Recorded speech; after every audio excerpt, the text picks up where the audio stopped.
November 11th, 10:19 Central Time.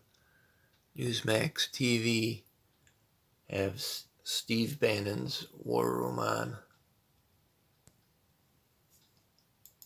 I woke up on election morning and I saw some of these graphs being circulated by 538 ABC News and Edison Research, and just saw some really big statistical anomalies occur in the graphs and the real-time data that was being reported to news sites. So my background is in algorithmic trading. I've spent hundreds of hours basically building trading algorithms to use in the stock market. And this immediately to me looked like it was a broken algorithm to some degree. And basically what I did was I built a model that simulates an election if it's fair and random. And a statistical jump like this is just completely abnormal compared to the rest of the curve. And I think ABC News and 538 have some interesting questions to answer surrounding the data that they reported. All right, so tell us what stood out for you, because there's a lot of people who are poo-pooing the idea that anything funny could have gone on here, saying no, look, what happened, and it couldn't have happened any other way, given the nature of this election, how the ballots were due to be counted in the middle of the night. Anderson Cooper and all these guys, Jake Tapper, making the case, Wilson, that of course you would have a magic, and I know Steve doesn't like the word magic, but they'll say the word magic. 300,000 appear when most Republican counters have gone home in the middle of the night. But you're seeing these. You've got a couple of graphs that you've put together here, and just walk us through them. Sure. So the first thing I would say is the time frames for when this occurred seems to be between the hours of 2 a.m. and 6 a.m. after the election, after the day of the election. And basically, I think these graphs show that there is some statistically anomalous behavior that occurs in the same time window that there are eyewitness accounts in Michigan, for example, of 130,000 ballots winding up for Joe Biden. So just the probability of 130,000 ballots all being for Joe Biden back to back is very small. And I pulled some of the data off of the website for Edison Research. And basically what it shows is there was ballots dumped in the same time frame that eyewitness accounts are suggesting in the counties in the same time frame that's on this graph.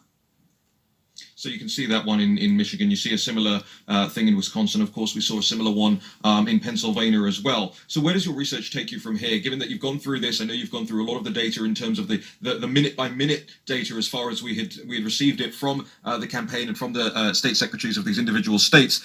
Where does the research go from here? Because when I look at these things, and somebody made the point to me the other day, and I think it was a very compelling point, it's interesting how you get a direct increase in, as you say, those hundreds of thousands of Biden votes across the country, which all come in the same time frame, in the middle of the night. It's a direct line up. People are familiar now with the meme that's going around, right? The fraud meme that's going around, which makes it look like a complete step. But it's interesting as well that after that occurs, the Biden vote, what it does is it just tries to stay about 1% above the Trump vote in all of these places. It doesn't actually have any more upward trajectory. What does that tell us? So the graph that's on the screen now, basically what I did was I built a back-solving algorithm that essentially calculates how many votes you'll need to swing the election. So it tries to solve for how far behind Biden is and how many votes he would need to produce for Biden in order for Biden to win the election. So this algorithm basically in this model shows that you actually can calculate the number of votes that you would need to sway the election if you wanted to, with bad intentions, I would say.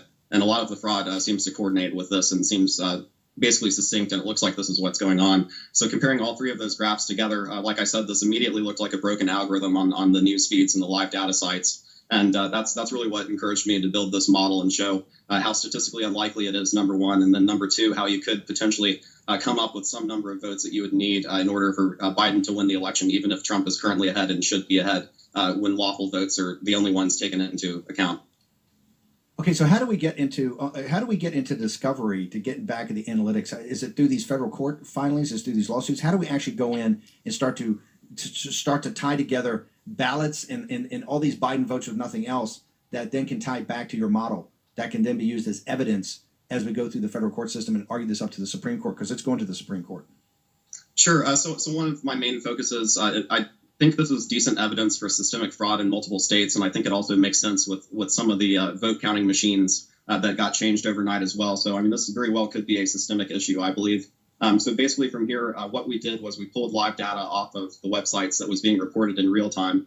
So I have some of this data from Michigan and Wisconsin and looked at that, but I think what we really need is the live data feed of votes being pulled in from each state and hopefully each county or precinct as well in live time. And then similar analysis to this could be done on that. Precinct level. Okay. Wilson, we know you got to bounce. We look forward to having you back on the afternoon and other shows. We're going to drill down on this. He's a now contributor at the National Pulse. Wilson Powell, thank you very much, sir. Appreciate it. Thank you all. And we've done